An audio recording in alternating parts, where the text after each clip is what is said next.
Amy Bishop was found in a parking lot by police with a loaded shotgun, waving it around, and there's a big crowd of people around. Like, not to mention multiple officers, but we're in a public parking lot in Alabama. Also, Amy's 21 years old. It's kind of a strange situation if you're a bystander. People said that she looked disoriented and panicked, like she didn't really know what was going on. But anytime you look at somebody with a loaded gun in public, you feel like they must have some intention. Something is happening.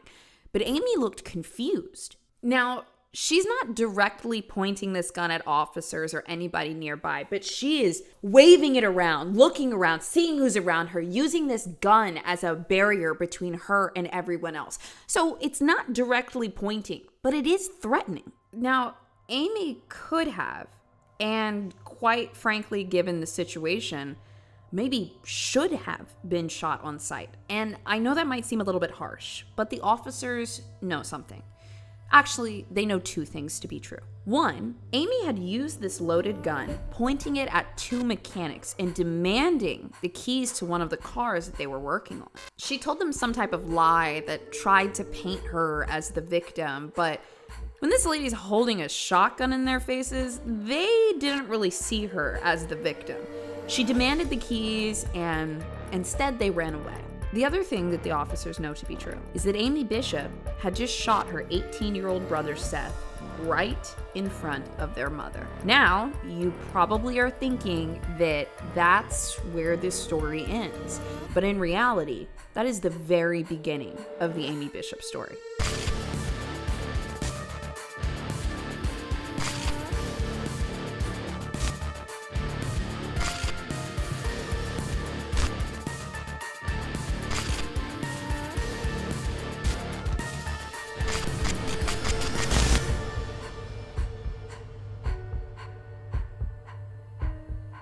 Amy Bishop was born April 24th in 1964.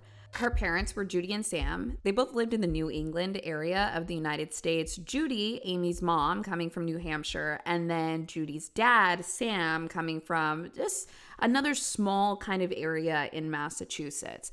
Originally, Amy's dad's last name was Papazoglos. He was raised in kind of like a small Greek community in Massachusetts, but he later changed his name to Sam Bishop. People describe their dynamic as pretty normal. Judy was kind of outgoing. Sam was a little bit more reserved. But they must have been doing pretty well because the Bishops lived in a giant house. Now, by my definition, this is a giant house. I don't know why, but I always look at the square footage of different homes that we're looking at because I want to know the environment that somebody grew up in. Now, when we're raised, our childhood homes are normalized to us. They're all we know. But when you look back on that 10 or 20 years later and you realize how differently you were raised from other people, whether you had a small, messy home or you had a big, lavish home that was always clean, maybe was serviced or something, it's going to change your worldview. And you may not know it until you get a little older. Now, Amy grew up in Braintree, Massachusetts, in a Victorian-style home. It was built in the late 1800s, originally by a pretty well-off dentist, and he used to practice in like a small cottage outside of the home. This house was 4,700 square feet and 7 bedrooms. Now, it wasn't the most remodeled, up-to-date home ever, even for like the 70s and 80s, but I mean, it was a home, and it was a big one in a nice area of Braintree. Braintree isn't a huge town, but if you've ever driven outside of Boston or Cape Cod, you've definitely seen the signs for it before. Another story we found that kind of really paints a picture of what it was like inside of the home was Amy's brother Seth, who was a few years younger than her. He always liked to climb the tree that was right outside of their home. And he would climb, and then he would get pretty high up in the tree, and then he would get really anxious, not knowing how to get down. So then Judy, Amy and Seth's mom, she would kind of like calmly sit to the other side of the tree and give him instructions like, take this branch, do this, come down. So I just thought it was a little bit interesting that Seth had a little anxiety from the beginning, but that's how Judy, their mom, guided him through it. So Seth had a little anxiety and Amy was a little socially awkward. She also had pretty serious asthma, resulting in her having to go to the emergency room fairly regularly. And even though she was always okay, it always kind of made her feel different or a little worried. Amy's first love was science. She was very interested in anything kind of in the biology or medical field. And the second thing she got really into was violin. These are fairly unique interests, especially for a young girl growing up in the 70s. But Amy was the older sibling, and a lot of times our older siblings can kind of model things that we might want to try out. And her younger brother, Seth, who's about 3 years younger, he was like, well, Amy's playing the violin. I want to play the violin too. So in third grade, Amy kind of starts playing the violin, and then Seth is in like kindergarten or first grade, and he also starts playing the violin, and they both excel. Seth, I think people were a little bit more shocked by because he was so young. And Amy kind of felt like she was in competition with her little brother. Next, Seth also has an interest in science and biology. Some people close to the family would actually say there wasn't much sibling rivalry, and they kind of almost collaborated across music and science. But personally, I don't know if I entirely believe that because of what happened in the beginning of the story, which we'll expand on. And secondly, because I know that people in the community will deny things that they saw right in front of their eyes because they don't want to be wrong. I talk about this a lot within Christian communities. They'll say, oh, everything was fine, everything was perfect. But listen, it's not just Christianity. It's people that either didn't notice the signs and still want to act like they weren't there, or they're just in complete denial. People may have said that the two got along very well, but if that were true, it doesn't make sense why over the next decade, Amy continued to try to outdo her brother and compete with him for the rest of his life. Not only was Seth younger than Amy, but also doing really, really well in every field of interest that she had. He was also sociable. He was good looking. People liked him. They liked talking to Seth. People kind of described Amy as bright.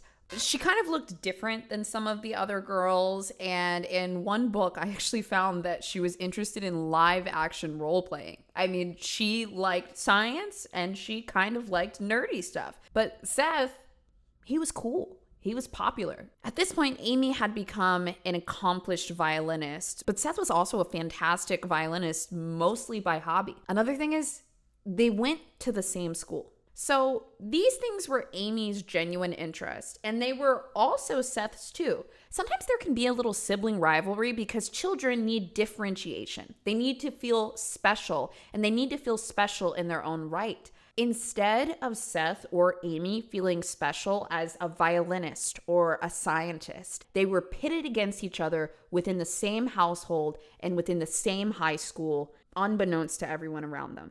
Amy could not escape this dynamic. Even after she graduated from Braintree High School in Massachusetts, she still lived within the home. And Seth was just getting older, smarter, more attractive, gaining more friends. And next up for them was college. Now, I know we're pretty early in the story, and I'm inferring a little bit here because I've collected so much information about this case. So I'm going to insert it here. I think that Amy probably felt like once she got to college, if she could get the best education, go to the best schools, get the best job, then maybe she finally would not be compared to her brother. But there was a lot of resentment brewing. There was a lot of anger. And even though Amy felt like she was competing with her brother day in and day out, nobody confirmed this reality to her. Her parents basically brushed it off as, oh, you guys are siblings, it'll be fine. Her brother just went about his day-to-day, just being a great guy that everyone liked. But she was waking up almost every day feeling less than, feeling compared to, feeling like if she could just be the best in some of these categories, then maybe she would notice, maybe she would win. But in her eyes, she felt like it was always Seth. Now, I want to remind you, everything that happens in this case is absolutely horrific and inexcusable. Part of the reason why I do this show, why I talk about true crime cases, why I bring Sinister to you, is because I want you to understand the mechanisms at play that turn into unresolved trauma, that turn into uncontrollable violent acts. They may seem uncontrollable, but the reality is this situation started years ago, decades ago. This, I believe, is where Amy's competitive and violent nature started brewing. She had no answer to all of the emotions that she was feeling in terms of this competition and feeling inadequate, and those emotions turned into anger. Sometimes we build anger and violence as almost like a protector from things that make us feel vulnerable, and that's kind of what I believe happened to Amy. However, I want to remind you, even if you've been through this before, it is absolutely no excuse. On the morning of December 6th, 1986, Judy woke up as usual. Before everybody else, she started to run her errands for the day. Sam, their dad, had later on gone out for the day, and then Seth went to the grocery store sometime between 1 o'clock and 2:22 p.m. Seth was downstairs in the kitchen, and so was his mother. Unbeknownst to them, Amy Bishop was upstairs putting a shell in the shotgun. She had actually shot the shotgun just a little bit before this and actually manually reloaded the weapon. She then walked downstairs, by their accounts, with the gun by her side, and walked up to her brother Seth and held the shotgun up to his chest at point blank range and pulled the trigger. By Amy's own account, she says that Seth yelled, "Oh God," and then she ran out the door. Within moments, her 18-year-old brother started to bleed out on the kitchen floor, and their mom, Judy, tried to come to his aid. But Amy was already gone. She had run out the door with the shotgun and ran all the way down to a mechanic store, where I told you earlier. She approached the two men holding the gun right in their faces, and she told them, "I just got out of an abusive relationship. My husband is chasing me. I need a car. I need a car. I need a car right now. I need a car right now." And these guys are terrified. Rather than giving her the keys to the car that they were working on, they just ran the other direction. And so did she. So she's running and running and running. And by 2:22 p.m., they have called 911. Judy calls and says that her son had been shot.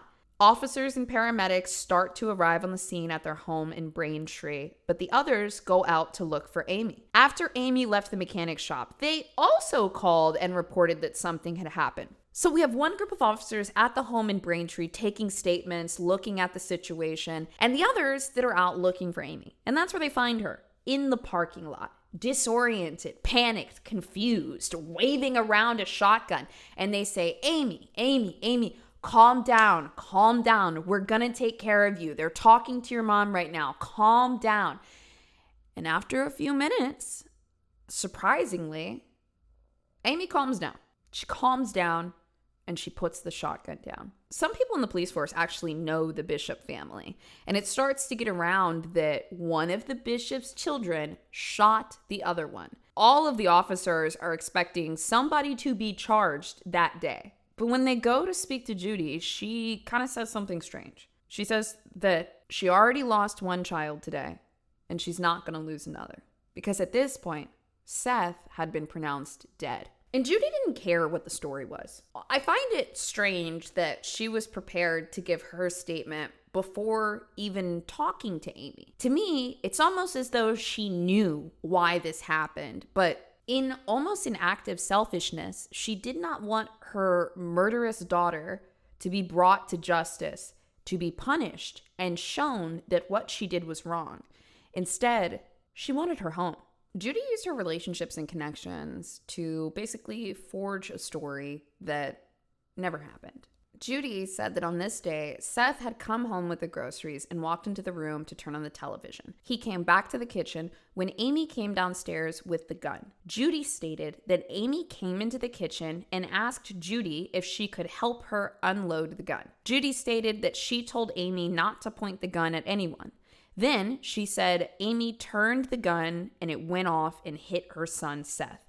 Judy said she screamed and Amy ran out of the house. She also said that she called the police and waited at the front door. That is Judy's statement, that it was an accident. Amy Bishop's version of events is so mind-bogglingly stupid, but because Judy didn't want her to go away and Judy knew people at the police statement, this worked. It's literally unreal to me. So just a little bit of information. About a year prior, the Bishops had been robbed. This kind of put them on high alert, a little anxiety, but Amy uses this as part of her defense. It's really dumb because it doesn't make sense in the context of the story. So the first thing she says, which I do believe to be true, was she said she got into an argument with her dad. They got into some kind of spat, and what's interesting is on all of the reports, Amy refers to this as like a dumb spat about something, and then Sam also mentions this was just like an argument over something dumb, no big deal. Neither of them say exactly what it was. I think that whatever this argument was somehow triggering for Amy. You know, whether she thought she wasn't enough, maybe it had something to do with Seth, maybe she, who knows what it was. But what is true, and this is actually what Amy said herself, and this is what happened, was after the argument with her dad, she went into her room and loaded a shotgun. You can't tell me that was a minor spat. So she claims that, after this argument, she just wanted to go learn how to load the gun, and somehow throws in them being robbed a while before and acts like this is somehow a response to that. It's not flowing. It doesn't flow. It's completely nonsensical. After that, she kind of mirrors Judy's story in saying that she had loaded the gun, but no one ever told her how to unload the gun. So she went downstairs with the gun to ask her brother Seth how to unload it, basically. And then she claims that something startled her. Somebody said something, and she whipped around and accidentally fired the gun. It's so silly. It's so ludicrous. It's hard for me to even explain that story to you in full from her version of events, because the only reason why she didn't get locked up that day is because Judy begged and pleaded, please, please do not take my daughter away. Do not take my last child away. A child killing another child, siblings, is catastrophic, especially for the parents. One, you've lost one child. Two, you don't know who this other child is anymore. And three, you're probably blaming yourself in some capacity. Where did I go wrong that my child would become a killer? Well, if that's too much for you to bear, then maybe you just act like it wasn't real. And that's exactly the way the Bishops operated after 21-year-old Amy Bishop murdered her 18-year-old brother Seth right in front of them. This does something to someone. It tells them that their bad behavior can go unpunished. It tells them when they can't handle something anymore that anything goes, and they will get away with it. That's actually how a lot of situations in Amy Bishop's life went. So she got away with this and not only went on with her life, which is insane to me, but the craziest part is everyone treated her nicely. They treated her as though she was not a murderer. She was a killer. But people treated her like she was just another smart girl. Amy went on to complete her studies. And I'm not sure, maybe she did get all of the praise and all of the attention that she wanted for herself. Or maybe her parents were scared of her and it didn't go exactly how she wanted it to. But what I do know is that behavior for Amy continued. In 1993, Amy was working on her doctorate degree. Her postdoctoral advisor was a guy named Paul Rosenberg. And here's the thing. Amy was somebody that got told at a very young age that she was a smart girl. She was a bright girl. And then she decided to make that her entire identity. Now, that happens to a lot of kids, okay? They get told that they're so smart, they're so sharp. They really want to hold on to that. They want to keep that. I mean, it's like the first compliment that some kids ever get. And then they kind of make it part of their identity. But the problem was, Amy was smart, but she just simply was not as smart as she thought she was. Supposedly, she was putting in the work. She was putting in the effort. And I want to reiterate one more time, what I'm giving you is a little bit of information that will come up later in the story, but I'm injecting it here because it's important. And one person that noticed that Amy just wasn't that great was Paul Rosenberg. He was extremely unimpressed by her. And here's the thing. They're not just giving out doctorates to anyone. A lot of people fail before they get their graduate. It happens. But Amy could not take the possibility of her not being as smart as she thought she was. She had taken this on as a part of her identity. I am smart. I am educated. I'm smarter than you. I'm better than you. And I will always be better than you. That is the driving force behind Amy Bishop. And anyone that makes her feel otherwise must be punished. That's how she operates. So while she's working on this doctoral degree and she kind of gets wind that Paul Rosenberg isn't going to pass her, she's not going to get her PhD. Not yet. She's going to fail. And if Amy fails, to her, that says something about her that she can't handle. Now, at this point, Amy was married to a guy named Jim, James. They kind of called him different names. And Jim was such an enabler. He was a little afraid of Amy. It was not uncommon for Amy to approach people that she didn't know well or neighbors and start complaining about things, but complaining about things extremely abrasively. She was a woman that came off as unhinged when she was triggered. People were frightened of Amy when she got upset.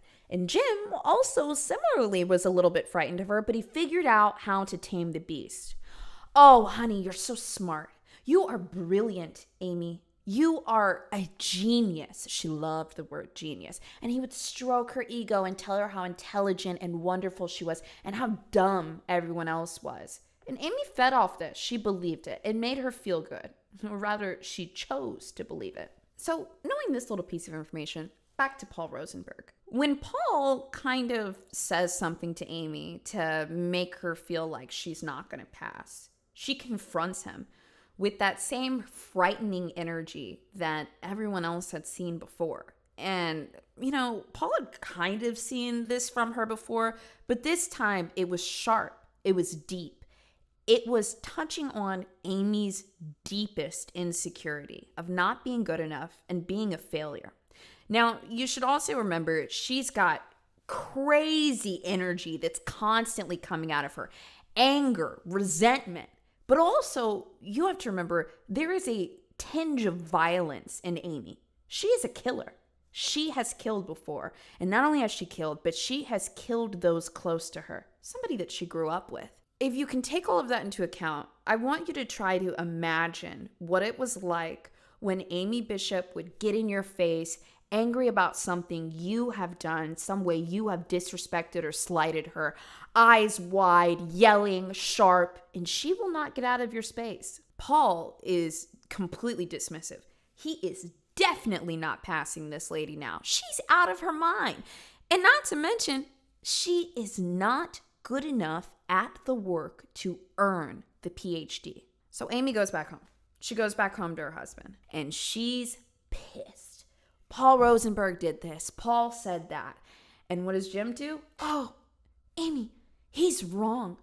You're a genius. How could he be in charge of whether you get your PhD or not? He's so stupid. What is wrong with him? He's the problem. You're not the problem. He's the problem. Now, it's unknown if Jim and Amy conspired on this, but I don't know.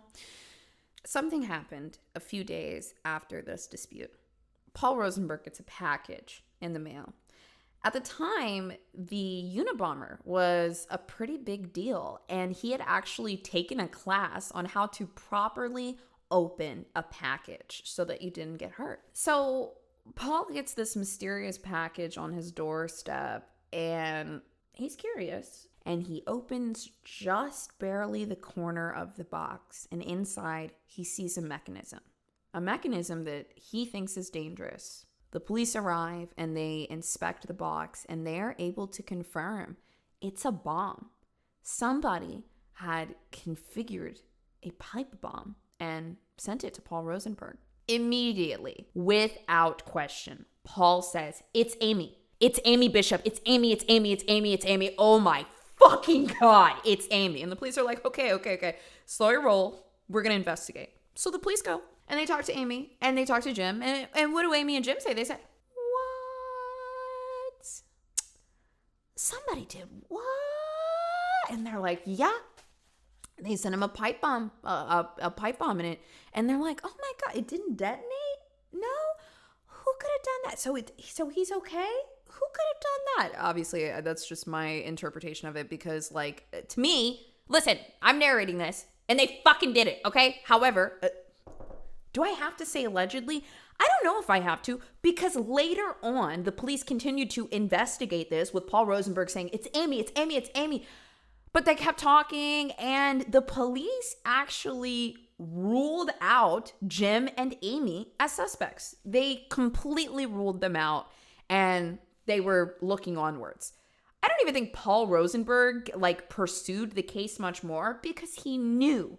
Oh, he knew. After that day that Amy got in his face, he knew it was her. I don't know what's going on with the police work over here in Massachusetts because I'm telling you guys, this pattern is going to happen time and time again. But one really interesting thing that came up in the interviews that they didn't really notice until later in 2010, because remember, this happened in 1993. They later saw in the interviews that friends of Amy and Jim had told police that Amy at one point inquired about how to make a pipe bomb just 1 week before the package was sent. Just right before. She asked a friend how to build a pipe bomb.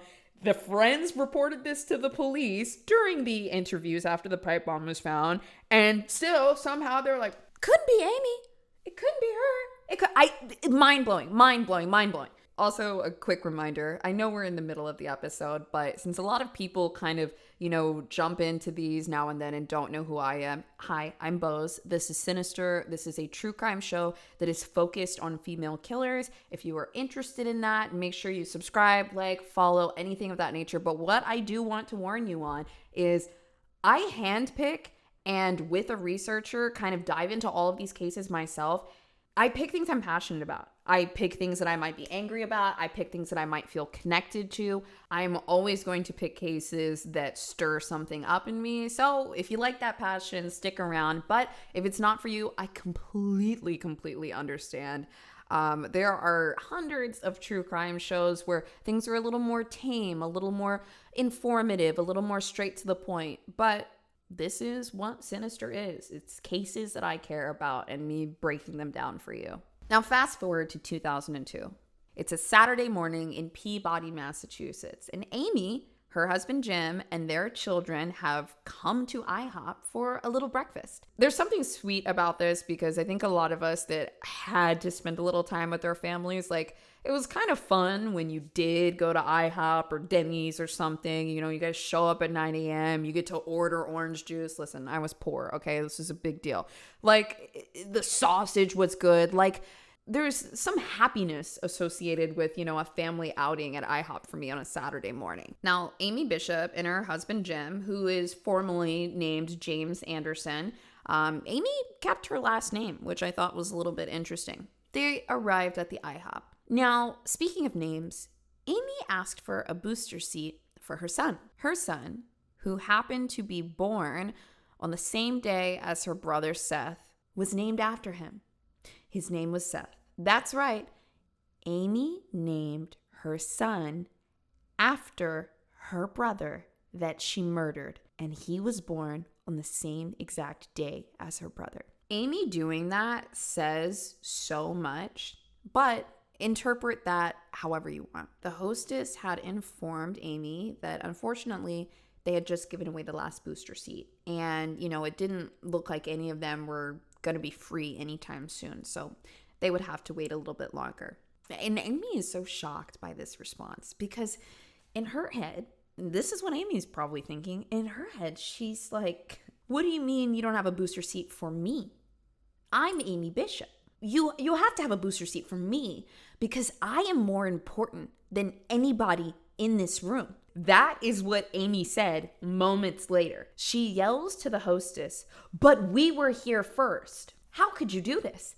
And Amy walks over to the other family that has the booster seat. It's a mom and her kids, and one of the kids is sitting on the booster seat. And she starts to scream at this woman in public, in front of all these people, in front of her family, in front of her children. And she says, do you know who I am? She literally says, everyone reported this later at the police reports. She says, I am Dr. Amy Bishop. I am Dr. Amy Bishop. Like, I mean, quite frankly, this means nothing to anybody else in the room, okay? It means absolutely nothing. But to Amy, this means everything. When she says, I am Dr. Amy Bishop, what she's really saying is, you will give me respect. And you know what she's saying underneath it all, too? She's saying, I really need respect because if you disrespect me, it hurts me too much and makes me feel less than. I mean, really, that's a core component of a lot of this. But unfortunately, Amy's fucking crazy. So she continues to yell at this woman and demand that she gives her the booster seat. And when this doesn't work because the other woman is frightened, quite frankly, and a lot of times when we're frightened, we freeze, you know? She wasn't really responding back. She wasn't really trying to stand her ground. The other lady was very confused and very upset. And then what does Amy do? She escalates. But how can you escalate past yelling at someone and screaming your name? So she hit her.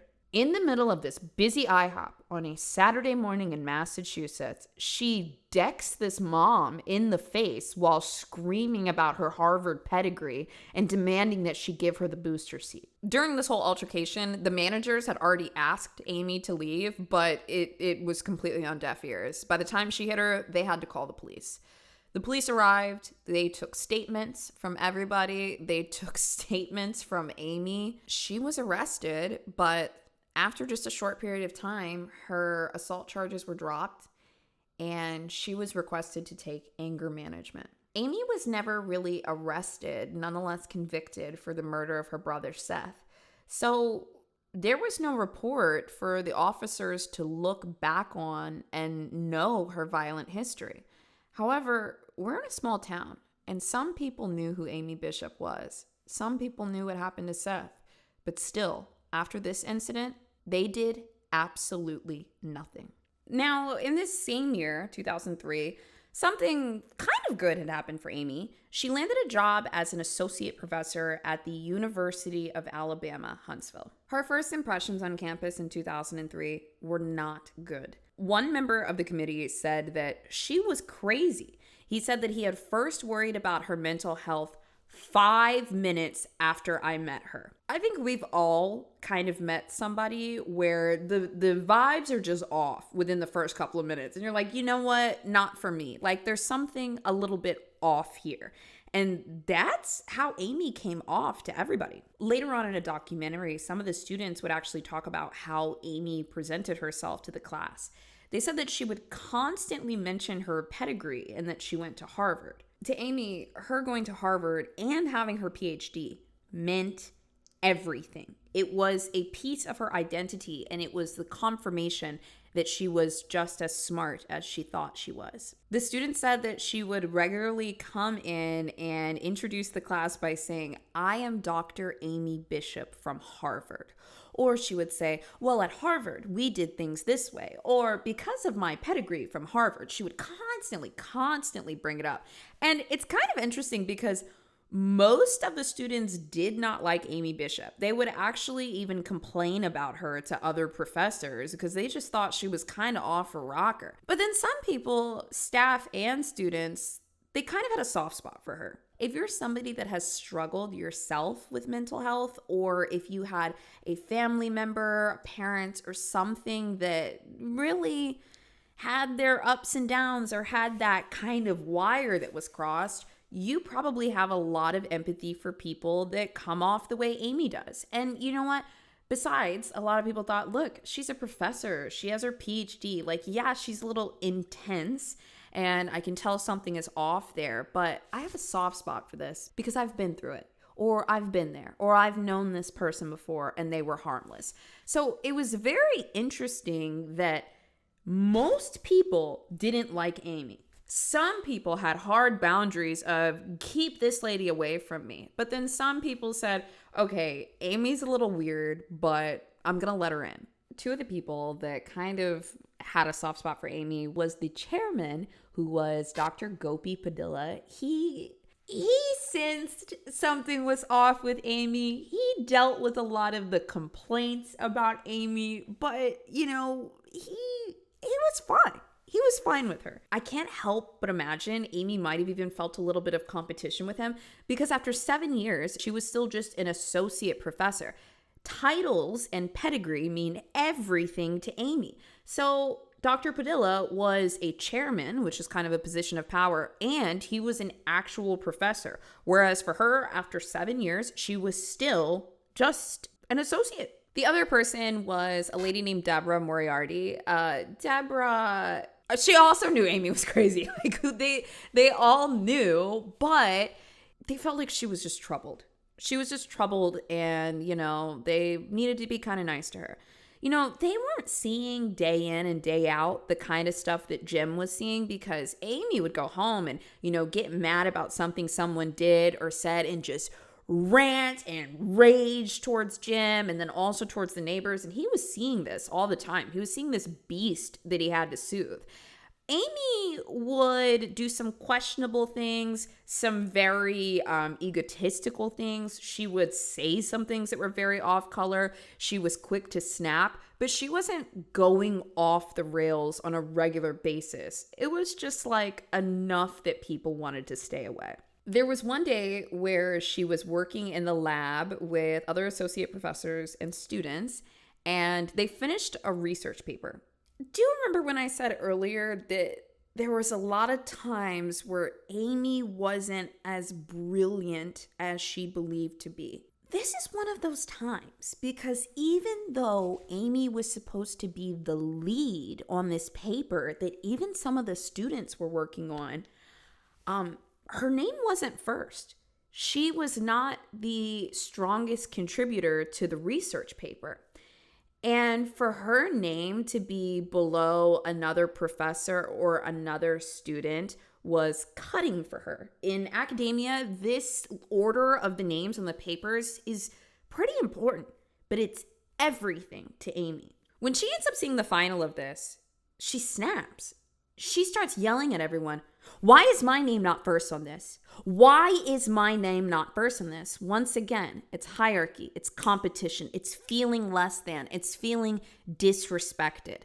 And Amy, underneath it all, probably feels this deep vulnerability and sadness for not feeling like she's good enough or not feeling like she's as good as everyone else, constantly feeling like she's compared. And this comparison that she feels, it doesn't come in as a vulnerability. It doesn't come in as an insecurity. It is covered with layers and layers and layers of rage and anger and violence. This layer is the protector to the vulnerable underside that Amy feels.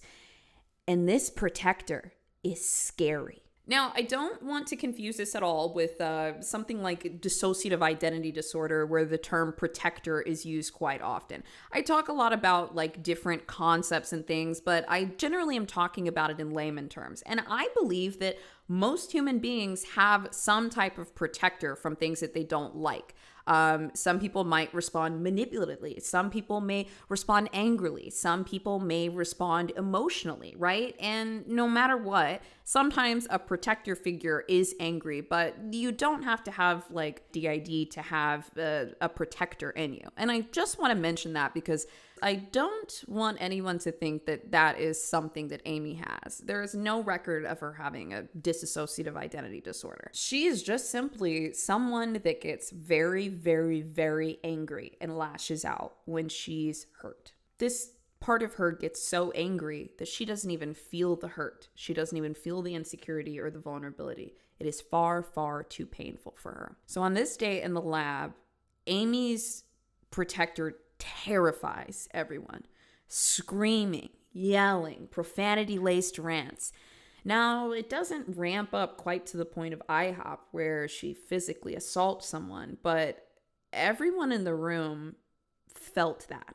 After being at the school for just a bit over 6 years, in March 2009, Amy's tenure at the college had been denied. This meant that after the semester was over, she would basically no longer have a job at the University of Alabama. They had decided to do this because people were uncomfortable. They had given Amy so many chances. I mean, her behavior was absolutely insane, and she had been there over 6 years. There were a lot of different incidences. One university student even described a time where she was in charge of the lab and she had gotten the keys to the lab, and she was so proud about it. But within 24 hours, Amy had gotten mad with her about something and revoked her access, revoked that authority. She took her keys away. People in the college actually called her a key taker because it was very common for her to blow up and decide, you can't have that power anymore, and I will take it away from you. Incident after incident piled up, and they ultimately decided to not renew her tenure. Everybody knew. Students knew. Teachers knew, and Amy was fighting it tooth and nail. Another thing that was going on was, at this point, Amy was getting paid about $60,000 as a professor. Her student loans had piled up. She wasn't getting a whole bunch of scholarships. Her husband wasn't really working. His full-time job was buttering Amy up, and she had several children. $60,000 was not paying the bills in Massachusetts. I mean, they lived right outside of Boston. So she appealed and she fought to keep this job. At one point, she even tried to sue the school, but her attempts were fruitless.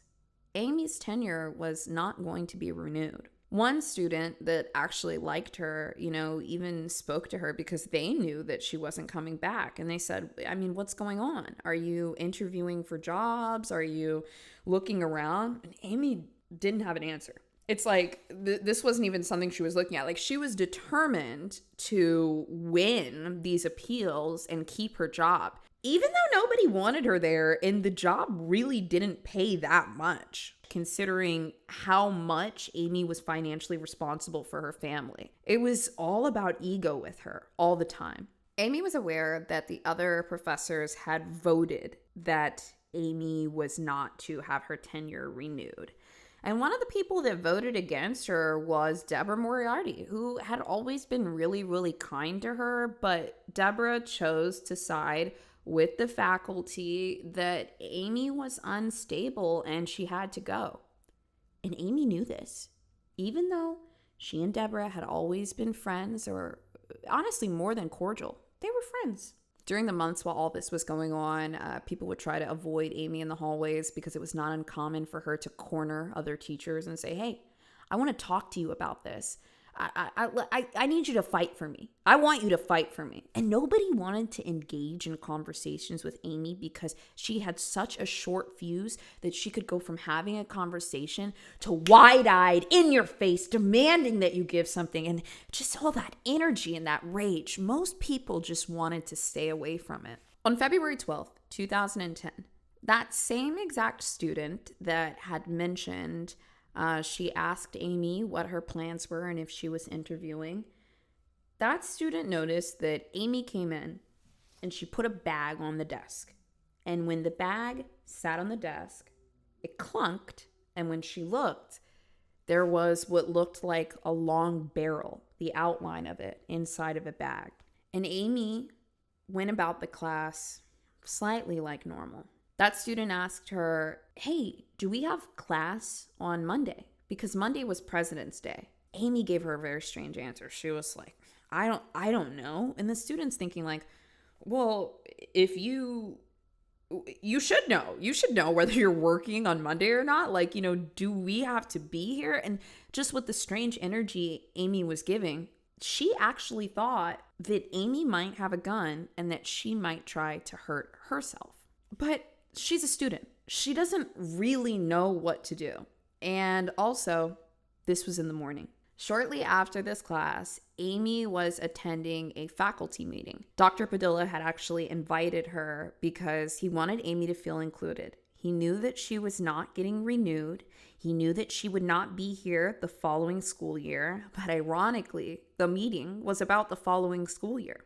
He just didn't want her to feel left out. Deborah and Dr. Padilla really kind of made it seem like it wasn't personal and it was just all kind of business. And I really, really believe through their actions and how kind they were and how they would always lend Amy an ear that they really believed that. He wanted her to feel included. So he invited her to this faculty meeting on February 12th. This meeting was on the 3rd floor of the building, and everyone kind of started to shuffle in. It was a long boardroom table with several seats around it. Normally, Amy is very outspoken in the meetings. She has commentary for everything. She's usually pretty animated. But this time, she was completely silent. It was almost understandable because everyone knew that she would not be here next year. For 45 minutes, Amy Bishop said absolutely nothing. She sat in a chair at the corner of the table right next to Dr. Padilla, next to a plant and the door, and she sat there quietly. It was out of character for her, but like I said, everyone knew she wasn't going to be there next year, so they just kind of took it as it was. Deborah even said later that she kind of made a note that she wanted to ask Amy how the job search was going. She could tell it was tense. It was uncomfortable. But just as the meeting concluded, Amy Bishop stood up and pulled out a 9mm handgun from her purse, and the first person that she aimed it at was Dr. Gopi Padilla, the same person that had invited her to the meeting so that she wouldn't feel left out.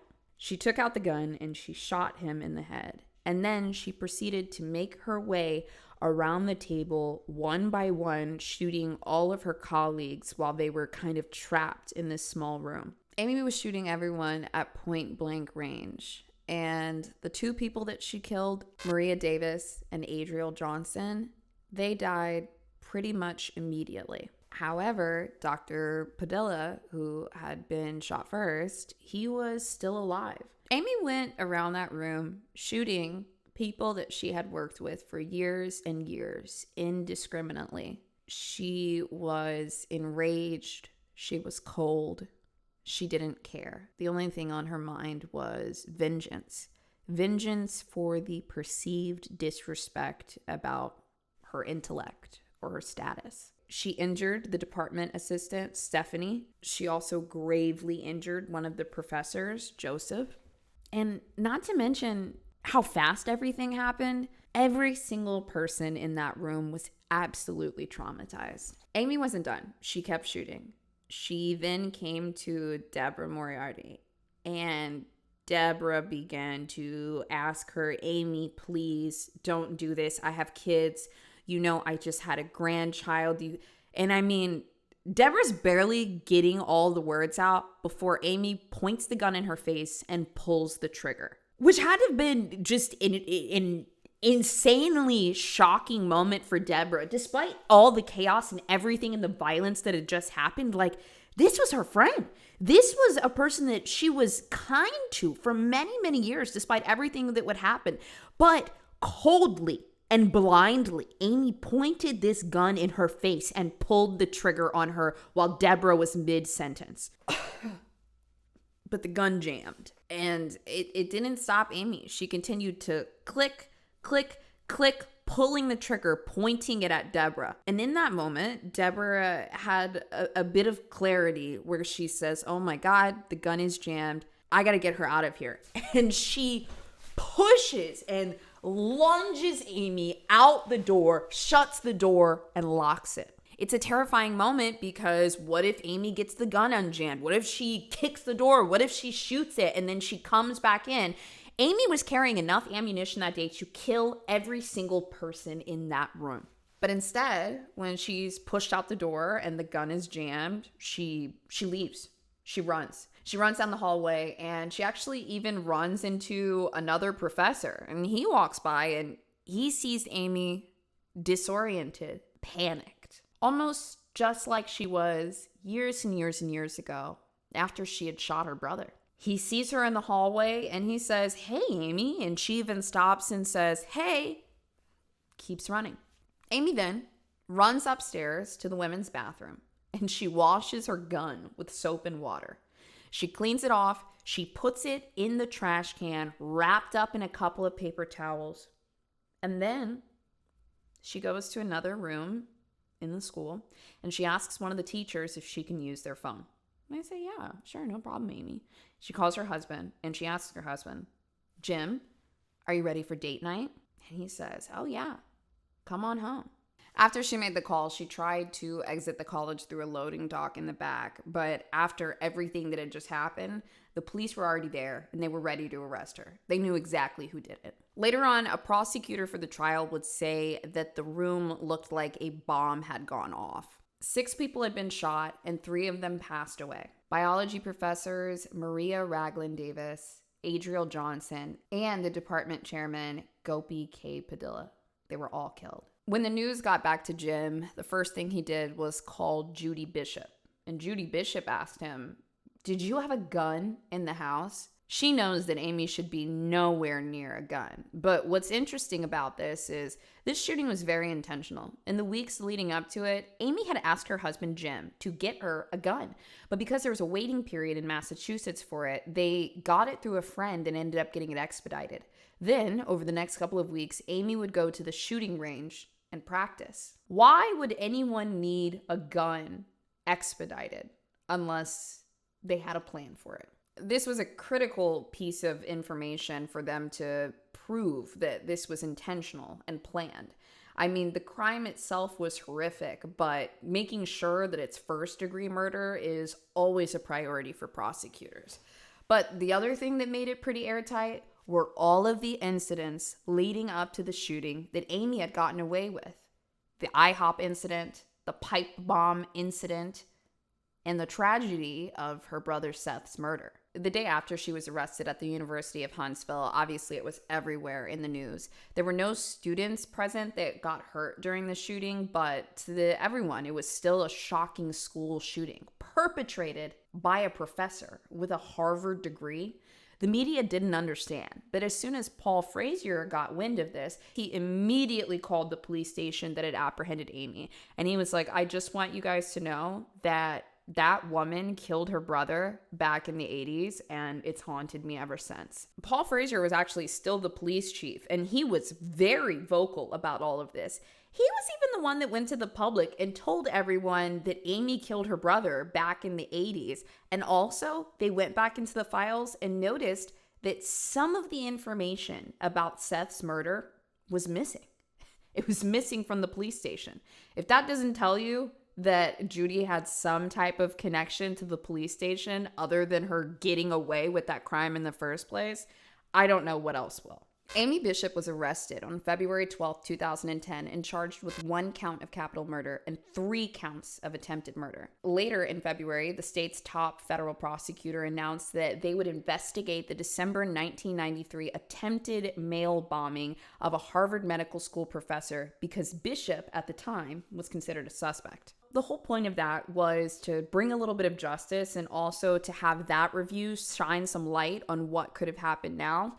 The only problem is it wasn't possible for them to charge anyone in that case. They kind of just wanted to know. Then in April 2010, they also decided that they were going to reopen the investigation into Seth's murder. Amy's trial was scheduled for September 24th, 2012, just 2 years after the murders. Amy was willing to plead guilty to capital murder in exchange that prosecutors would not seek the death penalty. Ironically, it was actually the victims' families and survivors that wanted to spare Amy's life. Dr. Joseph, who was gravely injured, shot in the head, he said that he didn't want Amy to get the death penalty. He felt like God had spared him in some capacity, and he wanted to honor that and be a better man. More of the victims' families opposed the death penalty, and on September 11th, 2012, she entered a guilty plea, and the plea allowed her to avoid a trial.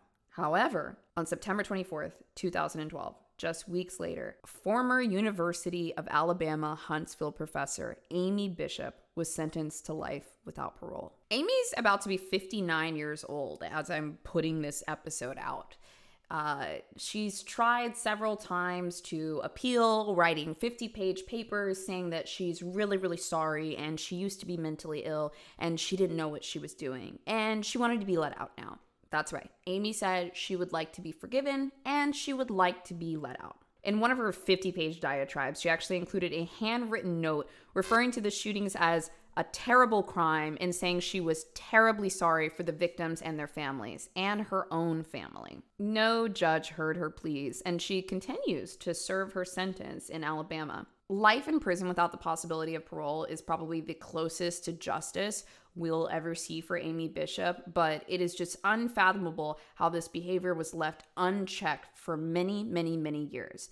It taught Amy that she can do whatever she wanted and get away with it. But in closing, I thought you guys might be interested in this little story. Right before the trial concluded in July 2012, because Amy hadn't been in jail that long, she was picking fights with other people and guards all throughout the jail. At one point, she got into a guard's face, and another inmate stepped in between them, basically defending the guard because they thought that Amy was weird. Now, you would think that it's a big, scary inmate that got in between Amy and the prison guard, and maybe it was, but that did not stop Amy. Maybe because she hadn't been in prison long enough. But she ended up confronting the woman that got in between her and the guard. And then that's when the fight broke out. Amy got slam dunked in jail so hard that they wrote articles about it. Another inmate that saw the fight, which by the way, the fight was between two Amys, Amy Bishop and Amy Macklin. A witness said, Amy Bishop swung at the other Amy. After she swung, I didn't see a dinner tray anymore. Then the other Amy swung back on her. And after that, it was over. This lady said, I saw blood and feces on the floor. Amy Bishop afterwards was taken to the nurse. The other lady was okay. The Amy Bishop case was a pretty big deal. So when this fight in the jail broke out, all of the reporters were all over it trying to follow up on it. The information that they got confirmed everything the witness said. Amy Bishop got into a fight with Amy Macklin. Amy Macklin then beat Amy Bishop with a dinner tray so hard that there was poop and blood. Even though there's no more reports about what's going on with Amy Bishop in jail, I'm so curious. How does somebody like Amy Bishop operate in jail? We'll never know, but she'll be there for the rest of her life.